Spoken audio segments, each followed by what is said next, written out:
দর্শক, আজকের বিশেষ আয়োজন আপনার মত অনুষ্ঠানে আপনাদের প্রত্যেককে স্বাগত জানাচ্ছি। আমি জামিল আহমেদ। আমরা এই অনুষ্ঠানটি রবি থেকে বৃহস্পতিবার রাত 10টায় লাইভ সম্প্রচার করছি। আজকে এই অনুষ্ঠানে আমাদের সাথে স্টুডিওতে এসে যোগ দিয়েছেন বাংলাদেশের গণমাধ্যমগুলোতে টকশোর পরিচিত দুজন ব্যক্তিত্ব। প্রথমেই আছেন নীলুফার চৌধুরী মনি, সাবেক সংসদ সদস্য, বাংলাদেশ জাতীয়তাবাদী দল বিএনপির। মনি আপা, আপনাকে স্বাগত জানাচ্ছি। ধন্যবাদ।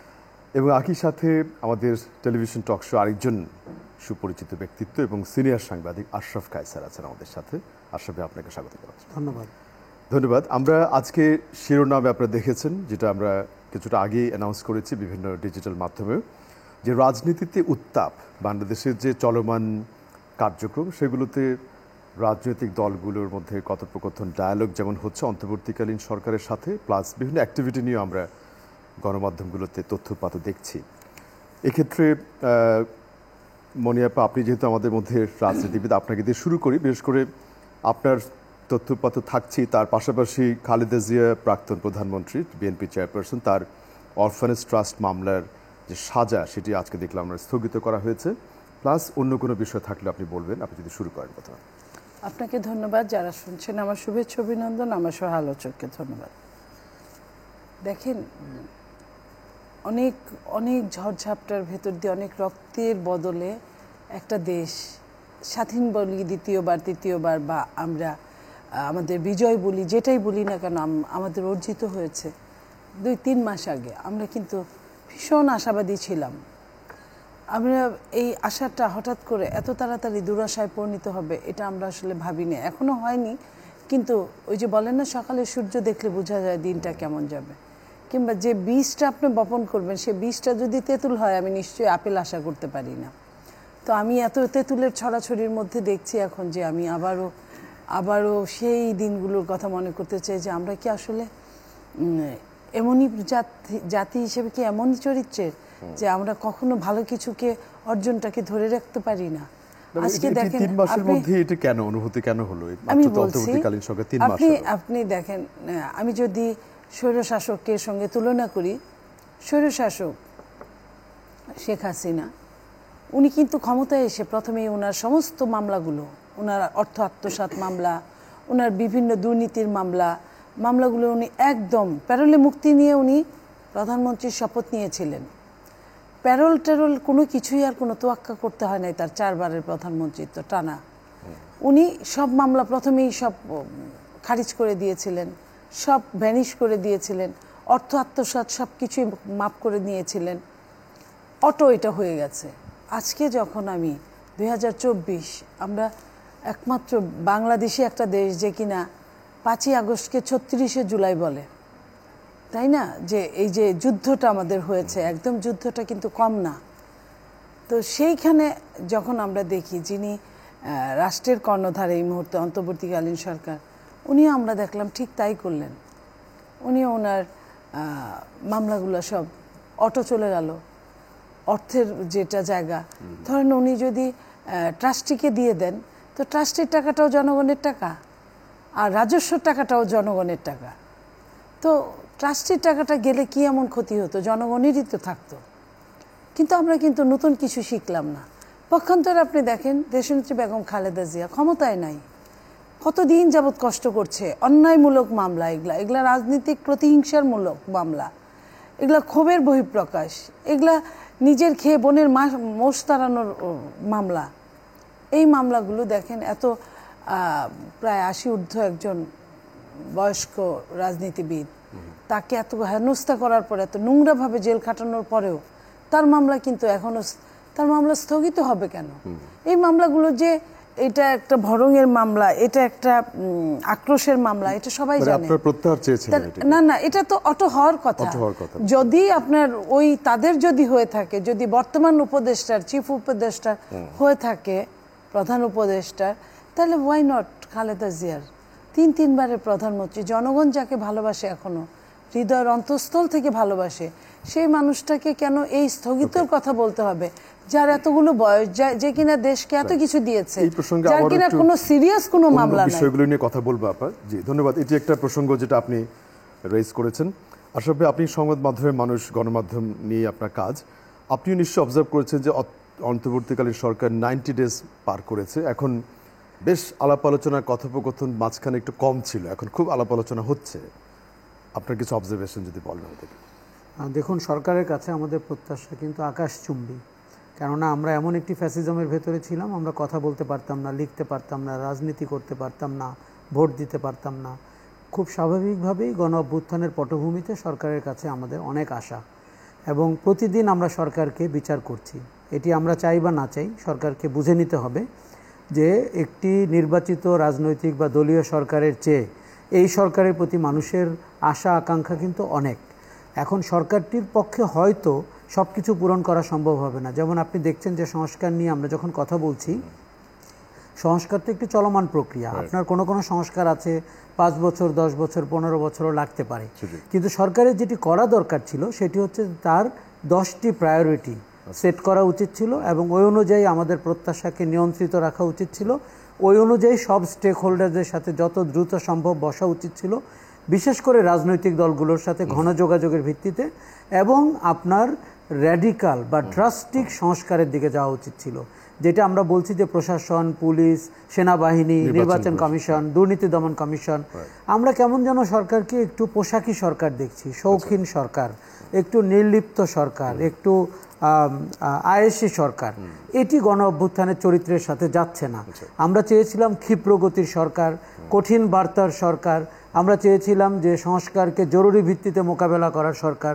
কেননা আপনি জানেন যে আওয়ামী লীগ বাংলাদেশকে ধ্বংসস্তূপে পরিণত করে পালিয়েছে এবং আমাদের দেশকে অকার্যকর করে পালিয়েছে। এটি কিন্তু একটি সরকারের পতন না, একটি রাষ্ট্রকে অকার্যকর করা। অতএব সরকারের উপরে দায়িত্ব কিন্তু অনেক, এবং আমরা অতীতের অন্তর্বর্তী সরকার বা তত্ত্বাবধায়ক সরকারের সাথে এই সরকারের যদি টল টাস্ককে তুলনা করি তাহলে কিন্তু সেটা হবে না। কিন্তু যেটি হবে যে আপনি জানেন যে expectation management is a science and an arts. এর দুটোতেই আপনাকে পারফর্ম করতে হতো। কাজে আমার মনে হয়েছে যে আমার রাজনৈতিক দলের বন্ধুরা যেই জায়গাটিতে আশঙ্কা প্রকাশ করছেন সেটি হচ্ছে যে সরকারের কোনো কোনো কার্যক্রম, কোনো কোনো ভঙ্গিমা, যেমন গতকাল নতুন উপদেষ্টা নিয়োগ হলেন, সেই জায়গাটিতেও আপনি কি ম্যান্ডেট ছিল কিনা, এমনকি বৈষম্য বিরোধী ছাত্ররা কি জানতো কিনা আপনি কাদেরকে উপদেষ্টা করছেন, এই কনসালটেশন হয়েছে কিনা। আমার কিন্তু প্রত্যাশা ছিল যে বিএনপির সাথেও হয়েছে কিনা।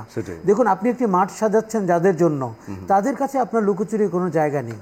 আপনি একটি পলাতক শক্তি এবং তাকে রাজনীতি করার অধিকার থাকবে কি থাকবে না এটি কোর্ট ডিসাইড করবে।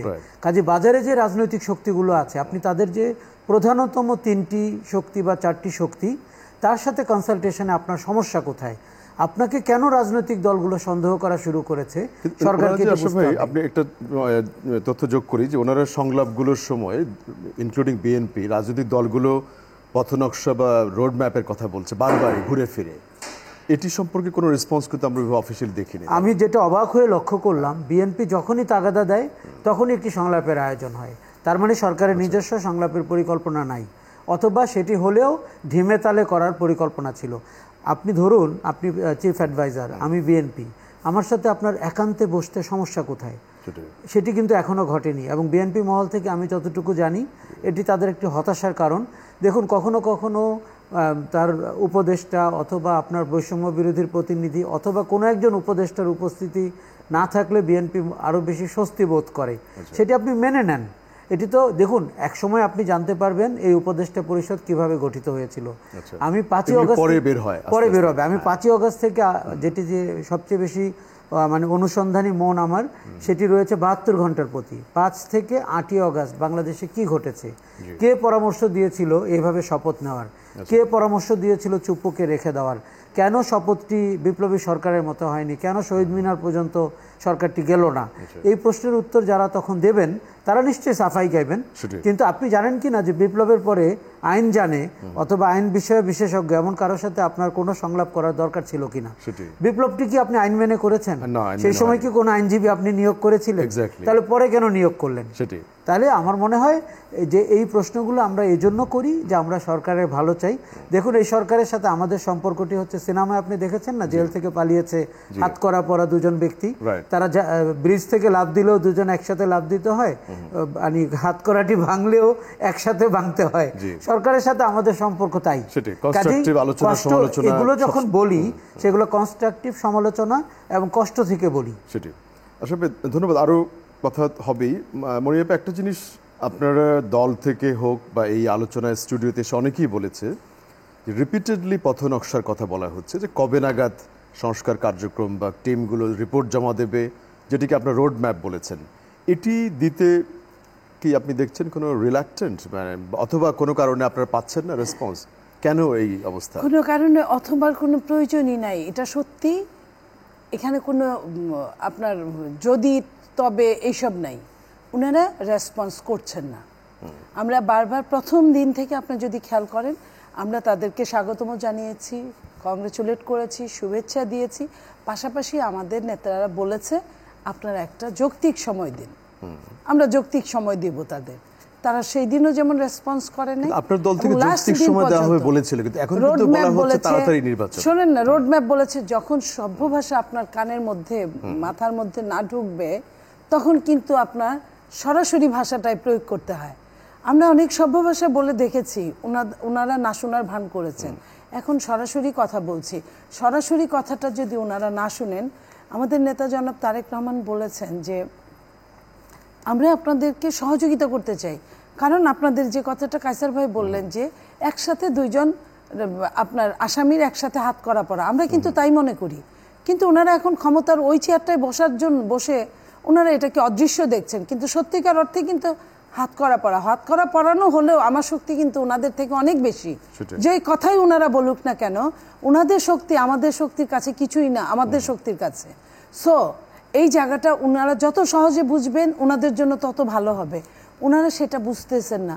ওনারা যখন একজন, এটা পাতানো খেলার না নাটক আমি জানি না, ওনারা একজন যখন বলে 25-এর মধ্যে নির্বাচন হবে, তখন আরেকজন বলে এটা তার ব্যক্তিগত কথা, এই কথা আমাদের না। যখন সেনাপ্রধানও বলে 18 মাসে নির্বাচন দিতে হবে, তখনও বলে যে এই কথাটা তাদের কথা, এই কথাটা আমাদের কথা না। বলা হচ্ছে যে প্রয়োজনীয় সংস্কার ছাড়া এনাবলিং এনভায়রনমেন্ট তৈরি করা যাচ্ছে না, ইলেকশনের প্রতিষ্ঠানগুলোকে ধ্বংস করা হয়েছে, ভাঙা হয়েছে। এর জন্য কি একটা টাইম ফ্রেম আপনারা চাচ্ছিলেন? সংস্কার বলতে কি বোঝায়, সংস্কারটা আগে বুঝতে হবে। সংস্কার হচ্ছে চলমান, যেটা কায়সার ভাই বললেন। সংস্কার 15 বছরও চলতে পারে কোনোটা। তা আপনি কি 15 বছর সংস্কারে দোহাই দিয়ে বসে থাকবেন? সংস্কারের জায়গায় থাকবে, নির্বাচনের জায়গায় থাকবে। নির্বাচন হওয়ার জন্য কোন সংস্কারটা দরকার সেটা জরুরি। আপনার আইন শৃঙ্খলা রক্ষা করার জন্য কোন সংস্কারটা দরকার সেটা জরুরি। আপনার ছাত্রদের লেখাপড়ায় ফিরে যাওয়ার জন্য কোন সংস্কারটা দরকার, বই খাতার যে মানগুলো নষ্ট করে ফেলেছিল সেটা জরুরি। আপনার এই জিনিসগুলো আপনার করেন, সেটা না করে আপনি মাথা ব্যথার জন্য মাথা কাটার আপনি ব্যবস্থা করছেন। আপনি ছাত্রদেরকে পরীক্ষা না দেওয়া মাফ করে দিলেন। এরপরে ছাত্ররা বললো কি নাম্বার কম দিছো কেন, বুঝায় দাও, নাম্বার বাড়ায় দাও। এই যে অন্যায় আবদার শুনতে শুনতে আপনাকে অন্যায়ের একদম অত্যন্ত গহ্বরে আপনাকে ডুবে যেতে হবে, সেটা আপনি করছেন। আজকে যখন কথা বলছে আপনি নিজেও বুঝেন না, নিজের অভিজ্ঞতা নাই, আবার অন্যের অভিজ্ঞতাটাও কাজে লাগাচ্ছেন না। আপনারা এখন পর্যন্ত বিএনপির সাথে একা বসার সাহস পান না, কেন পান না? আপনাদের এত ভয় তাহলে ক্ষমতা নিয়েছেন কেন? রবীন্দ্রসঙ্গীত খুব ভালো গান, কিন্তু এটা শুনলে কিন্তু ঘুমও পায়। হ্যাঁ, আপনি ঘুম পাড়ানি গান গেয়ে তো দেশ চালানো যাবে না। দেশ চালানোর জন্য কখনো পল্লীগীতি, কখনো রবীন্দ্রসঙ্গীত, কখনো পপ সঙ্গীত, কখনো ভাটিয়ালি, এইসব চলতে হবে। আচ্ছা, একটা জিনিস আমরা একটু বলি, সেটা হচ্ছে যে এই যে আমাদের এই স্টুডিওতে যারা এর আগে এসেছিলেন, তারা সংস্কার কমিশনের কিছু কিছু সদস্যরা ছিলেন, তারা যেটা বলেছেন যে আপনাদের কাছে লিখিত তারা প্রস্তাব চেয়েছে রাজনৈতিক দলগুলোর কাছে। আপনারা কি তাহলে সেই প্রস্তাবে সাড়া দিচ্ছেন? শোনেন, আমাদের সাথে সত্যি কথা বলি, আমাদের সাথে তারা ওইভাবে কোনো বসেই নেই যেটা সংস্কার কার জন্য করবেন। রাজনীতিবিদদের জন্যই তো করবেন আপনি সংস্কার। আমি বলি সংস্কারের প্রয়োগ করবে কে? রাজনীতিবিদরা। আপনাকে যে কোনো মূল্যে রাজনীতিবিদদের হাতে হ্যাঁ ক্ষমতা ছাড়তে হবে, টুডে অর টুমরো। সেইখানে আপনি তাদের নিয়ে বসতেছেন না, তাদের কোনটায় ভালো হবে কোনটায় মন্দ হবে সেটা না বলে আপনি লিখিত প্রস্তাব আকারে দিতে বলেন, আপনি তারপরে বুঝবেন দেখবেন, এটা তো হতে পারে না। আপনাকে সম্মানী মানুষকে সম্মান দিয়ে নিয়ে যাকে নিয়ে কাজ করবেন এবং যার কাজের জন্য আপনি নিয়োজিত, আপনি ছাত্র পড়াবেন, পড়াইতে গিয়ে ছাত্রের বাপরে পড়াইলে তো হবে না, আপনি ছাত্রকেই পড়াইতে হবে। আসলে একটু মতামত নিয়ে আসবে, যেমন আপনি নিজে সব তথ্যপত্রগুলো জানেন, আমি জানি, কিন্তু এই যে সংস্কার কমিশনের কিছু কিছুগুলো তারা ব্রিফ করে গণমাধ্যমে বা সব জায়গায়, তারা কি কাজ করছে, বেশ দ্রুত কাজ চলছে বলে মনে হয়। কিছু কমিশন নিয়ে আমরা তেমন কোনো তথ্যপত্র পাই না। এগুলোর স্কোপ অফ ওয়ার্ক তৈরির আগেই কি, যেটা আপনি একটু আগে বলেছিলেন যে পলিটিক্যাল পার্টিগুলোর সাথে আলাপ করা প্রয়োজন ছিল? এগুলো তো অলরেডি অনেকটা শুরু হয়ে গেছে, এখন তারা মতামত চাইছেন আর কি। আমার মনে হয় একদম শুরুতেই পলিটিক্যাল পার্টির ওপিনিয়ন নেওয়া দরকার ছিল। দেখুন, আপনি যখন ম্যান্ডেটটি তৈরি করবেন, আপনি যখন টিআরও রেডি করবেন, হ্যাঁ, টার্মস অফ রেফারেন্স, তখন যদি আপনি জানেন যে আমার স্টেক হোল্ডাররাও এটিই চাচ্ছে, সেটি তো লুকোছাপার কিছু নাই। সেটি তো আমার মনে হয় না। দেখুন, এই সরকারের সবচেয়ে বড় সৌভাগ্য, আজ অবধি আমরা যখন এখানে কথা বলছি কোনো কেউ তাদের বিরোধিতা করছে না, এমনকি বিএনপিও করছে না। আপনি যেটি বললেন যে বিএনপি শুরুর দিকে যৌক্তিক সময়ের কথা বলেছিল, এখন অনেকটা চাপ দিচ্ছে, এটি কিন্তু পরিস্থিতির কারণে। কেননা আপনি জানেন যে পতিত শক্তি তো বসে নেই, সে তো প্রতিদিন আপনাকে দেশকে অস্থিতিশীল করার চেষ্টা করছে। গতকালকের ঘটনা আপনি জানেন কি করে 0 পয়েন্টে এক হাতে নূর হোসেন আর এক হাতে ডোনাল্ড ট্রাম্প নিয়ে আওয়ামী লীগ এগিয়ে আসছে। আপনি খেয়াল করেন, হাস্যকর ক্যাম্পেইনে পরিণত হলো শেষ পর্যন্ত। নূর হোসেনের দিকে একবার তাকান, আমি 87 সালে রাস্তায় ছিলাম, আমরা কিন্তু এবারেও নূর হোসেনকে মেনেই আন্দোলন করেছি, কারণ স্বৈরাচার নিপাত যাক, গণতন্ত্র মুক্তি পাক, এটি আমরা শেখ হাসিনার বিরুদ্ধেই ব্যবহার করেছি। যদিও নূর হোসেনকে তারা তাদের কর্মী বলেন, কারণ নূর হোসেনরা, আবু সাইদরা বাংলাদেশের প্রতীক, বাংলাদেশের প্রতিবাদের নায়ক, এরা কোনো দলের হয় না। এরা যখন কেউ ফ্যাসিবাদী হবে, স্বৈরাচারী হবে, তার প্রতীক। আমি আপনাকে বলি, সংস্কার কমিশনগুলো, বিশেষ করে নির্বাচন কমিশন এবং দুর্নীতি দমন কমিশনে যাদেরকে প্রধান করা হয়েছে, তাদের 7 দিনের মামলা এটি। তারা এত বেশি সিদ্ধহস্ত, তারা এত বেশি হ্যান্ডস অন, তাকে আপনি 3 মাসের জন্য কেন রাখবেন? কারণ দেখুন, সরকারি অনেক কাজ তো আগেও হয়েছে, সবাই জানে। 7 দিনের মধ্যে তারা রিপোর্ট জমা দিবে, বাকি 2 সপ্তাহের মধ্যে আপনি 2 বার রিভিউ করে ফেলবেন এবং 4র্থ সপ্তাহে আপনি ঘোষণা করে দিবেন এটা হচ্ছে সংস্কারের রোডম্যাপ, এই অনুযায়ী নির্বাচন কমিশন হবে। কথা বলতে বলতে এখনো 2 মাস চলে গেল, সংস্কারের সহ তো দেখলাম না। আচ্ছা, এখন যেটা হচ্ছে যে নির্বাচনটি হতে হবে। আমরা মনে করি যে এই ষড়যন্ত্রের মুখে নির্বাচিত শক্তি যদি ক্ষমতায় না থাকে, জনগণের প্রতিনিধি যদি না থাকে, আপনি জানেন আপনার প্রতিপক্ষ এখন শেখ হাসিনা, নরেন্দ্র মোদী এবং ডোনাল্ড ট্রাম্প, কাজেই আপনাকে শক্ত অবস্থান তৈরি করতে হবে। আমার মনে হয় বিএনপি যে চাপ দিচ্ছে সেটি যৌক্তিক, এবং বিএনপির সাথে আপনার অফিসিয়ালি আনঅফিসিয়ালি অনেকভাবে বসা উচিত এই সরকারের রাজনৈতিক দূরদর্শিতা একদম নাই, প্রশাসনিক দক্ষতাও খুব বেশি আছে বলে আমার মনে হয় না। আমরা এই সরকারকে পোশাকি কাজ করতে দেখছি, আনুষ্ঠানিক কাজ করতে দেখছি। এই যে আনুষ্ঠানিক কাজ করে এই সরকারটি কিন্তু আমার কাছে গ্রহণযোগ্য হচ্ছে না। তাকে কিন্তু আমি এই আমাদের দৈনন্দিন কাজের জন্য আমরা ডেকে আনি, তাকে আমরা এনেছি রেভলিউশনের কাজের জন্য, ওইটার জন্য। সেই ক্ষেত্রে আমার মনে হয় শুরুতে যদি রাজনৈতিক দলের সাথে বসা হতো, আপনি মধ্যবর্তী সময়ে বসতেন, শেষে গিয়ে বসতেন, আপনার কাজ হয়ে যেত। এখন রাজনৈতিক দলকে ডাকা হয় অনেক দূর এগিয়ে যাওয়ার পরে, তারপরে আবার পিছিয়ে যাওয়া হয়, কারণ রাজনৈতিক দলগুলো ভেটো দেয়। এইভাবে কি আপনি চলতে পারবেন? মনিবা, আপনার কাছে ফিরে আসি। বিশেষ করে যে আলাপ ছিল যে রাজনৈতিক দলগুলোর সাথে সংলাপ, এবং আপনারা বেশ কয়েকটা সংলাপে অংশ নিয়েছেন আমরা দেখলাম, সেখানে যে প্রপোজালগুলো দিয়েছেন সেগুলো কি এই কমিশনের যেগুলি গঠন হলো সেগুলিতে রিফ্লেক্টেড হয়েছে বলে মনে হয় না? আপনাদের সাথে আরও, আপনি বলছেন শুধু বিএনপির সাথে আলাদা করে আলাপ করা দরকার, সব দলের সাথে যেভাবে সিরিয়াল আলাপ হয় সেরকম না, না। আমি সব দল, আমি ছোট বড় কোনো দলকে আমি ছোট চোখে দেখি না। সব দলের সাথে আলাপ করা দরকার, সব দলের প্রতিনিধি নেই, তারা একটা প্রতিনিধির কমিটি করুক যে হ্যাঁ সব সময়ের জন্য সংস্কারগুলোতে কাজ করার জন্য এই প্রতিনিধি দলটাকে দরকার, বা একসাথেই তাদের জুড়ে দিক। তাদের বেতন দিতে হবে না, অর্থ দিতে হবে না, কিচ্ছু দিতে হবে না, কিন্তু যখন ইমপ্লিমেন্টটা যারা করবে তাদেরকে যদি সাথে না রাখেন, তাহলে পরবর্তীতে সরকার যখন আসবে তখন এগুলো সব তো নাও মানতে পারে তারা। যখন আপনার ভোটের সরকার মানবে না, তখন আপনি কিছুই করতে পারবেন না, আপনি যত আইন বানান কোনো লাভ হবে না। কিন্তু আপনাদের মতামতগুলো যদি এখন আপনারা প্রপোজ করেন, ইমপ্লিমেন্টেশন করতে কি আপনাদের কোনো তখন বাধা থাকবে? আমরা তো প্রপোজ করতে চাই, আমরা প্রপোজ করতে চাই, আমরা ওপেন বলছি, আমরা বলছি আমাদেরকে, আমরা সহযোগিতা করতে চাই। আমাদের নেতা উনি বারবার বলছেন আমরা সহযোগিতা করতে চাই। এখন আপনি যদি সহযোগিতা না নেন, আমি কি উপযাচক হয়ে যাব? ঠিক যেমন আওয়ামী সরকারকে আপনি খেয়াল করেন, পতিত সরকারকে আমরা যখনই বলেছি জাতীয় ঐক্যে আমরা একসাথে কাজ করতে চাই, যাই করছেন আপনি, ভোট নিয়ে গেছেন, দেশটা তো আমাদের সবার, আমরা সবাই মিলে কাজ করতে চাই। তারা কিন্তু অনেক দোহাই দিছে যে আমাদের সঙ্গে যাদের হাত কালো হয়ে গেছে তাদের সঙ্গে কোনো কথা নাই, মনে হয়েছে যে আমরা অন্য চাঁদের জগৎ থেকে আসছি, আমরা এই দেশের মানুষ না। ঠিক একই অবস্থা, একটা পতিত সরকার মুখ দিয়ে বলেছে, তার মুখের একটা আপনার তথাকথিত একটা ভোট করেছে, যে ভোটে মানুষ ছিল না, আর এই সরকার ভোট করে নাই, তফাৎটা এখানে। এনারা ডাকেই না, ওনারা একরকম উল্টাপাল্টা কথা বলতো, ইনারা কোনো কথাই বলে না। তাহলে আপনার কাজটা তো একই হলো, ঘুরে ঘাড়ে তো একই কাজ হচ্ছে।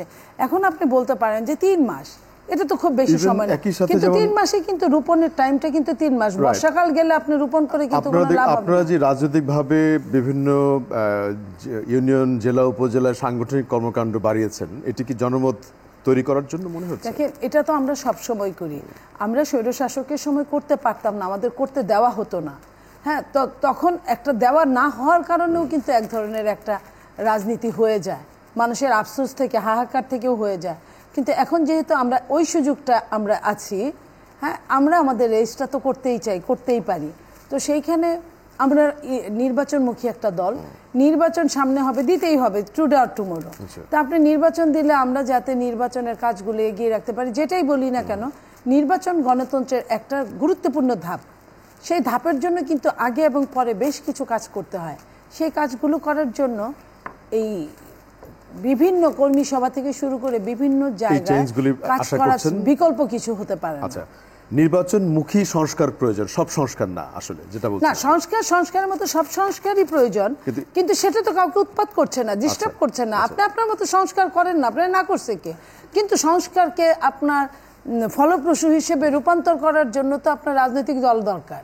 আপনার তো এমনি এমনি হবে না। আর সংস্কারের দোহাই দিয়ে আপনি অনেক দিন থেকে যাবেন, এই আশা আপনি করেন না, এটা আপনার জন্য দুরাশা, এটা আপনি করতে পারেন না। আপনি নির্বাচনের সংস্কারটা আগে করেন যত তাড়াতাড়ি। একদিকে আপনি যদি আদমশুমারি করতে চান, আপনি আদমশুমারিরও তো দরকার পড়ে না। আপনার স্মার্ট কার্ড আছে, যারা মারা গিয়েছে ইতিমধ্যে তাদের একটা রিপোর্ট নিলে, আর স্মার্ট কার্ডে যাদের বয়স 18 হবে তারা ভোটার হয়ে যাবে, দ্রুত করা সম্ভব।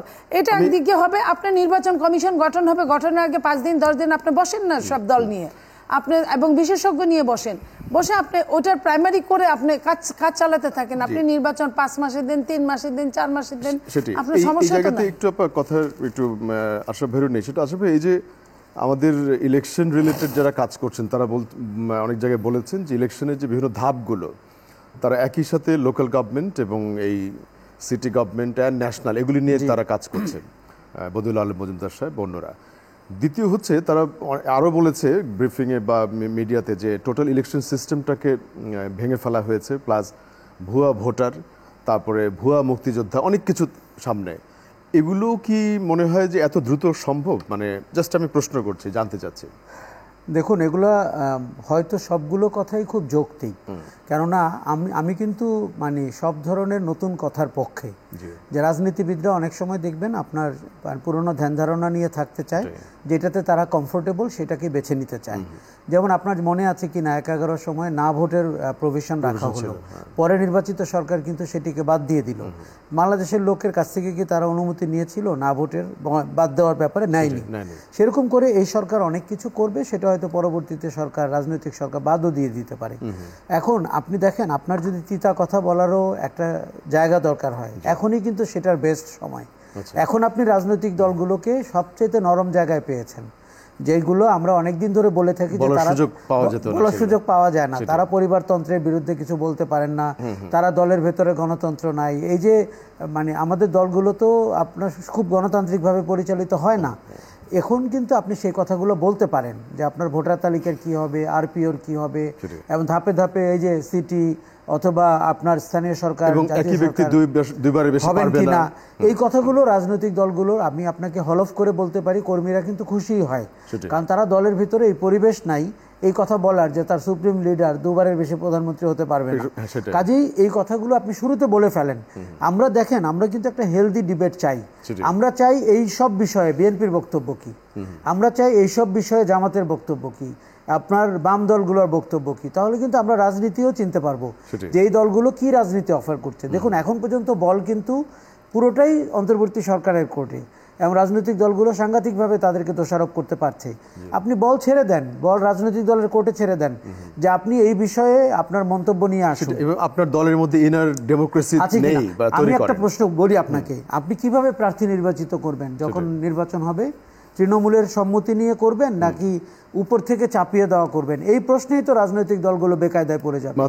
কাজে আপনি একটি সিস্টেম করে দেন যে আমরা অন্তত 500টা মানে 50 ভাগ আসনে চাই, যে আপনি তৃণমূলের সম্মতি নিয়ে প্রার্থী দিবেন, এত পার্সেন্ট নারী দিবেন, এত পার্সেন্ট সংখ্যালঘু দিবেন, এত পার্সেন্ট উপজাতি দিবেন, কথার কথা। এই জায়গাগুলোকে আপনি আলোচনার টেবিলে আনেন, এখন পর্যন্ত কিন্তু এগুলো আলোচনাতেই নাই। আসলে একটা জিনিস বলি, আমি বেশ কিছু সংস্কার আলোচনা আমি আপনাকে গণমাধ্যমের সামনে আলাপ করতে দেখেছি, প্রাণবন্ত যে ডায়ালগগুলো, ইভেন আমরা তো সমালোচনা করি, প্রশংসা করি, মার্কিন যুক্তরাষ্ট্র আমরা প্রেসিডেন্সিয়াল ক্যান্ডিডেটদের মধ্যে ডিবেট দেখি টেলিভিশনে, বাংলাদেশে এই কালচারগুলো তো অনেক বছর আগে হয়েছিল, এগুলো কি একটা আলোচনার এজেন্ডা হতে পারে? এগুলো ভীষণভাবে আলোচনার এজেন্ডা হতে পারে। আপনার মনে আছে যে 91 সালে আমরা সেটি দেখেছিলাম, সবিনয় জানতে চাই, 96 সাল পর্যন্ত দেখেছিলাম। আচ্ছা, তার মানে আমরা যদি 30 বছর আগে ওই জায়গায় থেকে থাকি, আজকে 30 বছর পরে আমরা কেন পিছিয়ে গেছি? সব দেশ তো সামনের দিকে এগোয়, গণতান্ত্রিক চর্চাও তো সামনের দিকে এগোয়, আমরা কেন পেছালাম? কাজে আমরা আবার শুরু করি, আমরা যেন নির্বাচনের আগে সেই ডায়লগ, কিন্তু ওই ফরম্যাটটা আমি চাই না যে টপ ডাউন এবং আপনি আমার সমান্তরাল না। আমরা বরঞ্চ আমরা যেভাবে চা কফি খাই, এক টেবিলে কথা বলি, আপনি যেই মত বিনিময় সভাগুলোর কথা বলেছেন, সেখানে আমরা যেরকম সবার মত মানে ইনক্লুড করার চেষ্টা করি, আমার সম্পূর্ণ বিরোধী একটা মতও কিন্তু আমার মনে হতে পারে যে ইট হ্যাজ সাম মেরিট। সেটা ডাইভার্সিটি থাকে, ওইখানে তো খুব দ্রুত মানুষের অপিনিয়নগুলো জানা যায়।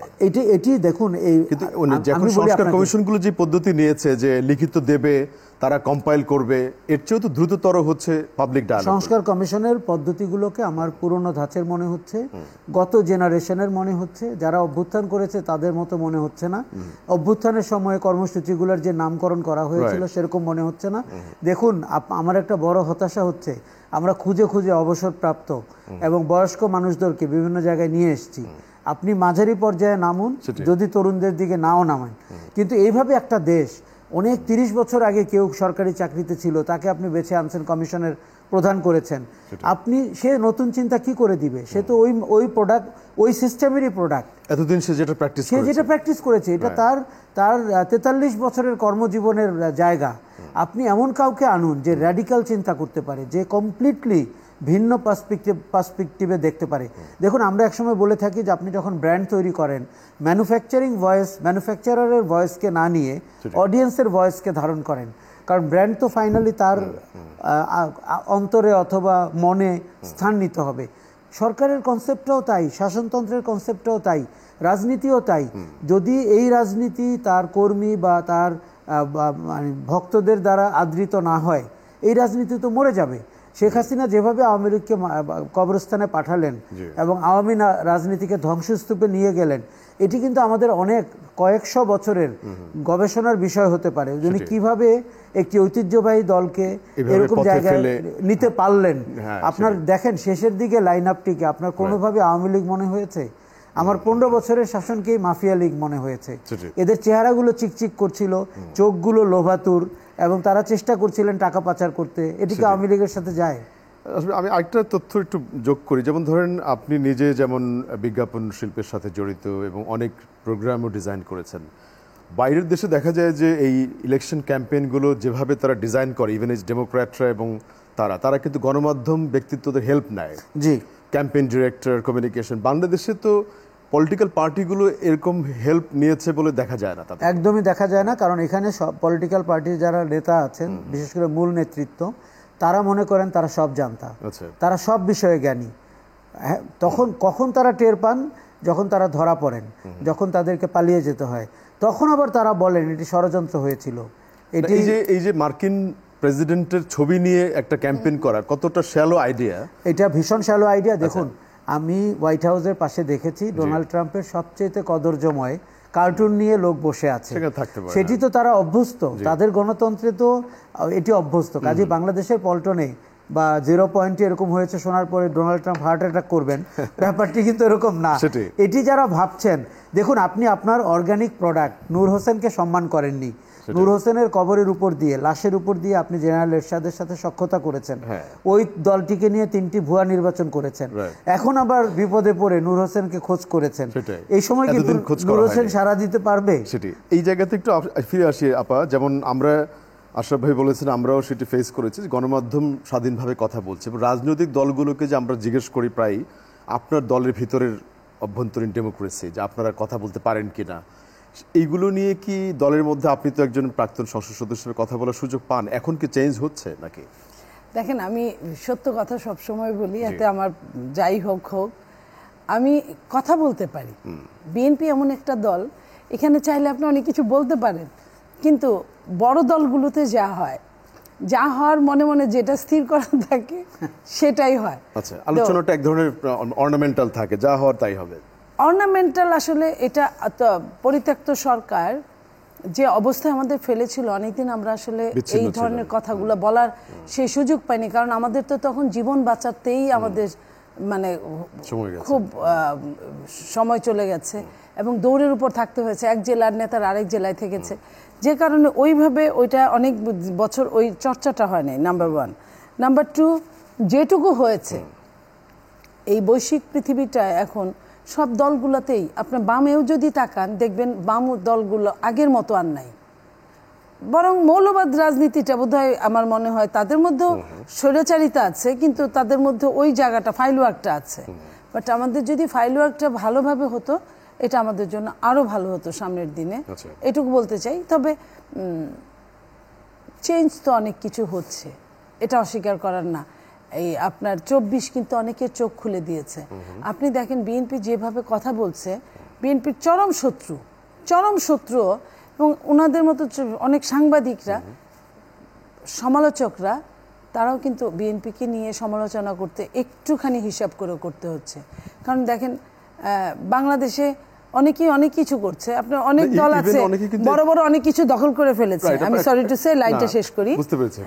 বিএনপির টুকটাক যে কথাগুলো আসছে, বিএনপি কিন্তু প্রায় 1000-এর মতো লোককে ইতিমধ্যে বহিষ্কার, স্থগিত থেকে শুরু করে অনেক কিছু করেছে। এই কথাতে আমি আসতে চাচ্ছিলাম, একটা বিরতিতে যাব। তো বিএনপিও কি এই ঘটনা থেকে লেসন নিয়েছে এবং তারাও লেসন নিয়েছে, শুদ্ধি অভিযান করছে? কিন্তু সরকারে যারা আছে তারা কতটা লেসন নিয়েছে আমি যখনই অবাক হই, যখন দেখি যে 5 আগস্টের পরে যারা আসামি হলেন শুধুমাত্র খারাপ কাজ করার জন্য, দুর্বৃত্তায়নের জন্য, তারা যখন উপদেষ্টা হয়, তখন আমি অবাক বিস্ময়ে তাকাই যে এটা আমি কি, তাহলে এই শহীদরা সদ্য শহীদ, আপনি নূর হোসেনের কথা ওনারা বললেন, আমি যদি বলি 24-এর শহীদদের কোনখানে আপনারা মর্যাদা দিলেন? এটা কি 24-এর শহীদের সাথে লিংকড কাউকে আপনি উপদেষ্টা পরিষদে দেখতে পেয়েছেন? শুধু লিংকড না, আপনার মামলা খাওয়া, আপনার 5ই আগস্টের পরে যারা মামলা খেয়েছে তারা উপদেষ্টা হয়েছে, এর চেয়ে আর কি থাকতে পারে?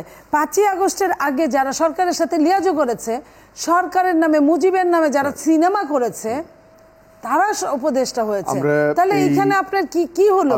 আপনার উচ্ছিষ্ট ভোগীরা কিন্তু থেকেই গেল। রাইট। আমরা মূলত আশরাফ ভাই আলোচনাটাকে একটু র্যাপ আপ করতে চাই। বিশেষ করে আপনি একটা পর্যায়ে বলেছেন যে আমরা যে কনস্ট্রাকটিভ আলাপ আলোচনাগুলো করছি, এগুলো রাজনীতির জন্য বা দেশের জন্য সহায়ক, কারণ ডাইভার্সিটি, মতামত, সমালোচনা তো আমরা ওয়েলকাম করি। আপনি কিভাবে দেখেন আশরাফ ভাই যে এই গভর্নমেন্টের কি এখন যেই রাজনীতিতে উত্তাপ, প্রেশার বাড়ছে, তাদের রোডম্যাপটি ঘোষণা করা প্লাস সংস্কার কমিশনের রিপোর্টগুলো উন্মুক্ত করা প্রয়োজন, বা কিভাবে আপনি ওভারসি করেন? দেখুন, আমি বারবার যেই প্রবণতা দেখছি সেটি হচ্ছে সরকার এক ডিরেকশনে হাঁটছে। মনে হচ্ছে একটি কাজ করে শেষ করার পরে আরেকটি কাজ করতে হবে। পৃথিবীর কোনো ম্যানেজমেন্টে এখন আর এভাবে চলা হয় না। আপনি 5টি প্যারালাল জিনিস চালান: নির্বাচন কমিশনের সংস্কার, দুর্নীতি দমন কমিশনের সংস্কার, রাজনৈতিক দলগুলোর সাথে সংলাপ, এবং যে অপরাধীরা পালিয়ে আছে তাদের বিচার প্রক্রিয়া, যেটা সবচেয়ে বড় ডিমান্ড। আরেকটা হচ্ছে যে যারা আহত নিহত হয়েছেন তাদের দেখভাল করেন, এবং সবচেয়ে ইম্পর্টেন্ট সেটি হচ্ছে বাজারের উপরে নজর রাখেন। এখন এই কাজগুলো তো দেখুন, আজকে সহ তাদের প্রায় 26 জন হয়ে গেছেন, বিশেষ সহকারী সহ। আপনি কাজ ভাগ করে দেন, আপনি 9টা গ্রুপ করেন। এইভাবে তো আমরা ক্লাসরুমেও এক্সারসাইজ করি, ম্যানেজমেন্টেও করি। এই সরকারের অনেকেই এনজিও এক্সপিরিয়েন্স, তারা তো এটা জানেন। এবং এনজিওতে আপনি জানেন যে ইম্প্যাক্ট অথবা রেজাল্ট আগেই চিন্তা করা হয়। তাহলে এই সরকারটি কেন আমাকে বলতে পারছে না তার এক্সপেক্টেড রেজাল্ট কি? ক্লাসিক্যালি এনজিও ম্যানেজমেন্ট যেভাবে চলে, আমরা সেইটাও যদি তাদের থেকে পাই, তাতেও কিন্তু আমরা কম আশাহত হব।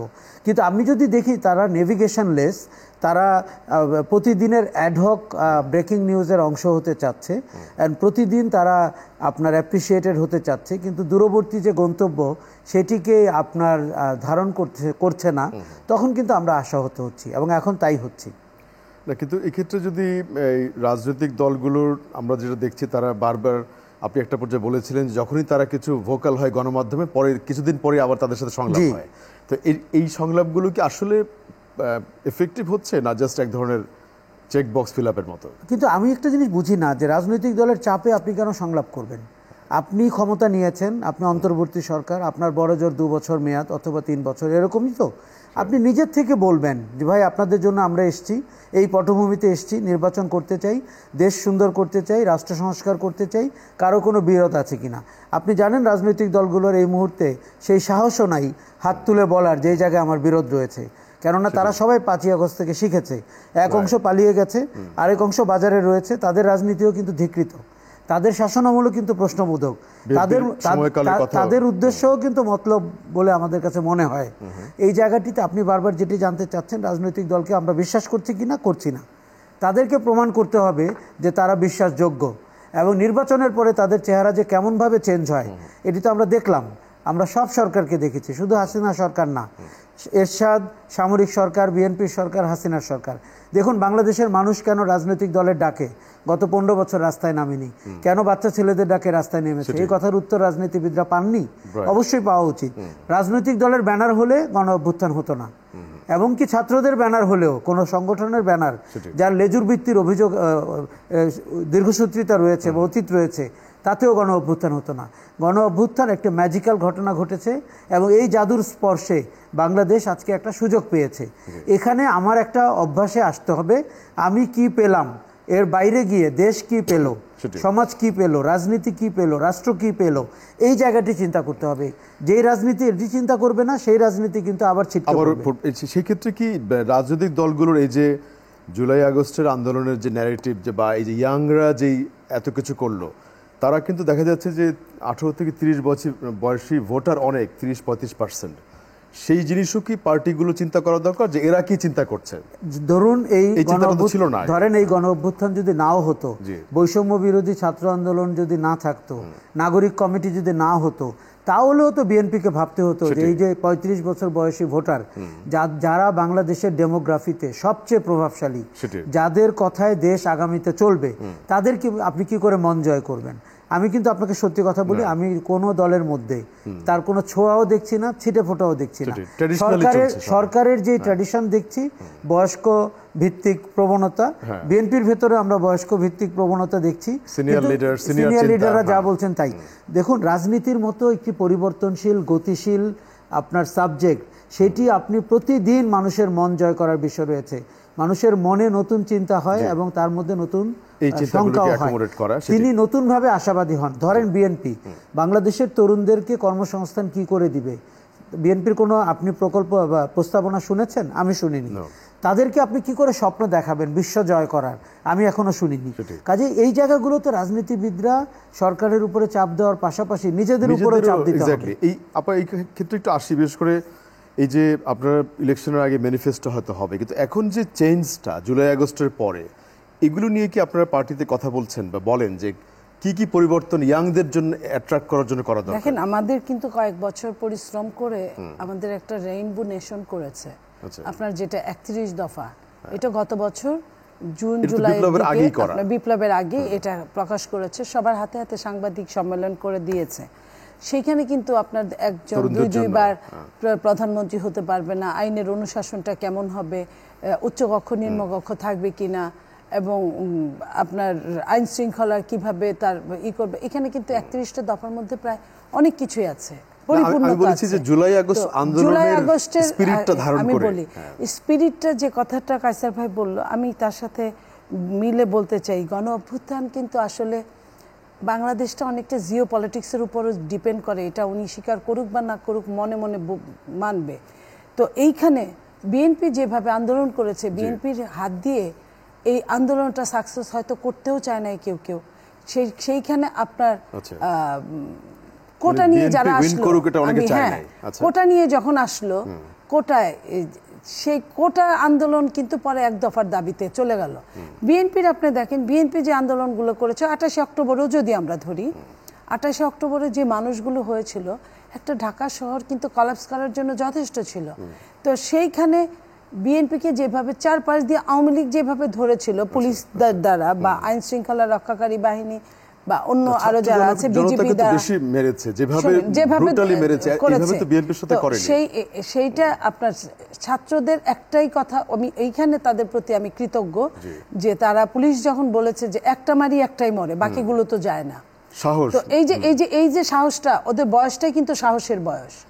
কিন্তু বিএনপির যখন এক দফায় নামবে, জনগণ কিন্তু বাইরে থেকে আসছে, বিভিন্ন জেলা থেকে আসছে, তারা কি চায়, ঢাকায় যারা থাকে তারা রাস্তাঘাট তারা চিনে, তারা শেল্টারটা দিবে। কিন্তু এই গুলি দেখে, আমি শেষ করি, গুলি দেখে, বোমা দেখে পুলিশের, এরা যখন দৌড় দেয় তখন কিন্তু অন্য জেলার যারা আসছে তারা কিন্তু মা বাবারা যারা আপামর জনগণ, তখন তারাও কিন্তু আর থাকতে পারে না। তো সেই জায়গায় ছাত্ররা যেটা দৌড় দেয় নাই বলেই তারা পিছনে ছিল। এইখানে আমি মনে করি আমার একটু থট প্রভোকিং একটা জিনিস, এটা আশরাফ ভাইও বলতে পারবেন, সেটা হচ্ছে যে গ্রাফিতিগুলো বা প্রতিবাদগুলো ছাত্ররা এঁকেছে, এখানে কিন্তু বিএনপিকে উদ্দেশ্য করেও গ্রাফিতি আছে, আপনারা এটা লক্ষ্য করেছেন? আমি শোনেন, যখন কেউ গালি দেয়, যখন মা বাবাকে তুলে গালি দেয়, তখন কিন্তু সব মা বাবাকেই গালি দেওয়া হয়। যখন রেজিমের কথা, এখনো তো কায়সার ভাই বলেন নাই যে তা কিন্তু না, তো রেজিমের কথা আমরা বলবো না যে আমরা ধোয়া তুলসী পাতা, কিন্তু অনেকের চেয়ে যদি আপনি হিসাব করেন, সেইখানে আমাদের অবস্থানটা, বিএনপি সবসময় বিএনপিকে নিয়ে, বিএনপি ক্ষমতায় থাকা অবস্থায় গ্রাফিতি করেছে, সেটাও কিন্তু তারেক রহমান সাহেব উনি অ্যাপ্রিশিয়েট করেছে। এখনো তো আমরা কিন্তু এটা মনে করি নাই, এখনো করি না যে এটা পৃথিবীর উন্নত দেশগুলোতে হলে আমাদের দেশের গণতন্ত্র হবে না কেন। কিন্তু আপনার বিএনপিকে নিয়ে যত গ্রাফিতি করুক, বিএনপি কিন্তু মাঠ ছেড়ে যায় নাই। এই ছাত্রদের পেছনে কিন্তু বিএনপির অবদান অত্যন্ত সার্থ ছিল। বিএনপি কিন্তু নামে বেনামে এবং প্রায় 150 কাছাকাছি ছাত্র দলের ছেলেরা শুধু মারা গেছে, যেটা এনলিস্টেড এখন। তো সেই জায়গায় আপনার বিএনপির অবদানটা আপনি কিভাবে আপনি অস্বীকার করবেন? সেইখানে আপনি গালি দেওয়ার পরেও আমরা নেমেছি, কারণ এখানে লাভটা কিন্তু সমস্ত বাংলাদেশের সবার, যেমন লাভ উনার, যেমন তেমন লাভ আমার, তেমন আপনারও লাভ। তো এই লাভটা কিন্তু পাগলেও কিন্তু নিজের বুঝটা সবাই বুঝে। সো এখানে আমরা কিন্তু ওই বিশেষ ক্রেডিট নেওয়ার জন্য আমরা বলছি না, ছাত্ররা ক্রেডিট নেই, ওদের বয়স কম, সব কিছু কম, ওরা সামনের দিকে আগাবে, এগিয়ে যাক, আমরা তো অস্বীকার করছি না, কিন্তু আমরা আমাদের সর্বস্ব দিয়ে চেষ্টা করেছি। এবং এই যে ছাত্ররা, এরাও কিন্তু বিএনপি পরিবারের সন্তান। আপনি যদি ম্যাক্সিমাম জরিপ করেন, কিছু জামাতের ছাড়া বাকিগুলো কিন্তু বিএনপি পরিবারের সন্তান। জামাতরা যেমন আওয়ামী লীগের ঘরে মানুষ করে নিয়ে আসছে। এই যে আপনি যেটা বললেন যে সরকারের গাফিতি করেছে, তাদের কেন বুঝলো না? সরকার তো মনে করেছিল যে এটা একটা কোটা আন্দোলন, সরকার কিন্তু বুঝতে পারে না যে এটার জন্য সরকারের ভিত নড়ে যাবে। সরকার কোটা আন্দোলন মনে করে ওনাদেরকে গ্রাফিতি করতে দিয়েছে, এবং সরকার এটাও জানছে যে সরকারের ঘরের ছেলে ওর মধ্যে আছে, তো ঘরের ছেলে ঘরে ফিরে আসবে। সরকার কিন্তু এটা বুঝে নাই যে কোকিলের সন্তান কাকের ঘরে মানুষ হচ্ছে। সরকার এটা বুঝতে পারে নাই, বুঝতে পারলে হয়তো বা অন্যরকম অ্যাপ্লাই করতো। আমরা একটু শেষ করি, আসলে একটু আপনার কাছে ফিরে আসি। সেটা হলো যে এই বিভিন্ন আলোচনায় আমরা এটিও দেখছি যে যারা ছাত্র আন্দোলন করেছে তারা রাজনীতি করবে কিনা, বা তারা রাজনীতিতে আসলে গুণগত মান বৃদ্ধি পেত রাজনীতির, যেহেতু তারা ওই স্পিরিট ধারণ করে। কিন্তু ওই জায়গাতেও কিন্তু আমরা ছাত্রদেরকে রাজনৈতিকভাবে সংগঠিত হতে বা রেজিস্ট্রেশন নিতে, দল করতে, এভাবে কিন্তু দেখছি না। ঠিক রেজিস্ট্রেশন না নিলেও তাদের একটি রাজনৈতিক প্ল্যাটফর্ম তৈরির অগ্রগতি কিন্তু হচ্ছে। আপনি যদি জাতীয় নাগরিক কমিটি দেখেন, সেটি কিন্তু বৈষম্য বিরোধী ছাত্র আন্দোলনেরই রাজনৈতিক প্ল্যাটফর্ম। আমার কাছে, আমি তাদেরকে সাধুবাদ জানাই, কেননা রাজনীতিতে একটি বহমান নদীর মতো আপনার যে কেউ এই স্রোতে অংশ নিতে পারে, এবং সে যদি আরো বড় স্রোত তৈরি করতে পারে, সেটিও আমরা সাধুবাদ জানাই। কাজে আমরা মনে করি যে এই আগামী ভোটে, সেটি যখনই হোক, এই বৈষম্য বিরোধী ছাত্র আন্দোলন, জাতীয় নাগরিক তারা যদি নিজেদেরকে রিপ্রেজেন্ট করে, দেখুন আমি তাদেরকে কিংস পার্টির মতো করে আসতে দেখতে চাই না, এটি খুব একটা নিন্দনীয়। অন্য দলের সাথে হাত মিলিয়ে বা সরকারের সাথে হাত মিলিয়ে তারা যদি তাদের নিজস্ব মেধা যোগ্যতায় তারা যদি সামনে আসতে পারে, তারা যদি বড় রাজনৈতিক শক্তিগুলোকে চ্যালেঞ্জ করতে পারে, এবং তারা যদি নতুন রাজনীতির গল্প বলতে পারে, এবং আশাবাদ ছড়াতে পারে, এটি কিন্তু বাংলাদেশের রাজনীতির জন্য আপনি কোনো দলীয় কর্মী বা নেতা হিসাবে চিন্তা না করে দেখুন, এটি একটি বড় ঘটনা হবে। তবে আমরা ইতিহাসে অনেক সময় দেখেছি গণ অভ্যুত্থানের নেতৃত্ব দানকারী মানুষ পরবর্তীতে রাজনীতিতে কিন্তু অত ভালো করেন না, কেননা তাদের হিসাব নিকাশের একটা গন্ডগোল হয়। তারা অনেক সময় বুঝতে পারেন না যে এক্সপেকটেশনটা কোথায় গিয়ে দাঁড়িয়েছে। যেমন ছাত্ররা যদি মনে করে থাকে শুধু তাদের মাধ্যমে গণ অভ্যুত্থান হয়েছে, এটি কিন্তু বোকার স্বর্গে বাস করবেন। এখানে বিএনপি জামাত থেকে শুরু করে সমস্ত শ্রেণী পেশার মানুষ রাস্তায় নেমেছিল। কাজেই রাজনীতিতে আপনি নতুন চিন্তার খোরাক যোগাবেন, নতুন ফিলসফি দিবেন, আগামী অনেক কনভেনশনকে চ্যালেঞ্জ করবেন, এটি রাজনীতি। কাজেই এটি যদি তারা করে থাকে আমি সাধুবাদ। ক্ষেত্রে সাধুবাদ আমরা জানাবো। আপনার এই ক্ষেত্রে তাদেরকে সংস্কারবাদী ছেলে মেয়েদেরকে ওয়েলকাম করা, এটিকে আপনার কতটা উদার? অবশ্যই আমি ওয়েলকাম করি। রাজনৈতিক দল প্ল্যাটফর্ম করবে, ছাত্ররা করুক। যত রাজনৈতিক দল বাড়বে গণতন্ত্র তো শার্প হবে, সেটাই গণতন্ত্র তত শার্প হবে। জাতীয় রাজনীতিতে আসা তো বারণ নাই, যে কেউ তো দল করেছে অতীতে, এটা তো কেউ ব্যান করে দেয় নাই। তো কিন্তু ছাত্ররা যখন ডাবল স্ট্যান্ডার্ড প্লে করে, রুল প্লে করে, তখনই আমাদের কষ্ট হয়। কারণ তারা নিজেরা বিশ্ববিদ্যালয়ে মিছিল করছে, কারণে অকারণে মিটিং করছে, যা ইচ্ছা তাই বলছে, সাংবাদিক সম্মেলন করছে, সেটা কিছুই না। ছাত্রদল যখন মিছিল করবে, ছাত্রদল যখন একটা পোস্টার লাগাবে, তখন তাদের অনেক কথা এখানে করা যাবে না, রাজনীতি মুক্ত এরিয়া, এটা তো হতে পারে না। রাজনীতির প্রতি একটা ডিটেস্ট তৈরি হয়েছে। এটার কারণটা এটাই যে এই মুহূর্তে যদি আপনার রাজনীতিতে আপনার কোনো ইলেকশন দেয়, ছাত্রদল বা ছাত্রদলের যে বিএনপি, তারা অকপটে পাশ করে যাবে, তারা এখানে থাকবে না। ওরা এই ভয় থেকে সবকিছু, এই যে যেমন উপদেষ্টারা ভয় থেকে আমাদের সঙ্গে একা একা কথা বলে না। ধন্যবাদ জানাচ্ছি আপা আজকের আলোচনায় যোগ দেওয়ার জন্য, আশরাফ ভাই এবং মনি আপা দুজনকেই, এবং দর্শক যারা আমাদের সাথে ছিলেন বিভিন্ন মাধ্যম থেকে আমাদেরকে দেখলেন, আপনাদেরকে ধন্যবাদ। আমরা আগামীতে অন্য কোনো বিষয়ে আবারও কথা বলবো। সেই পর্যন্ত ভালো থাকবেন এই আশাবাদ জানিয়ে আজকে এখানে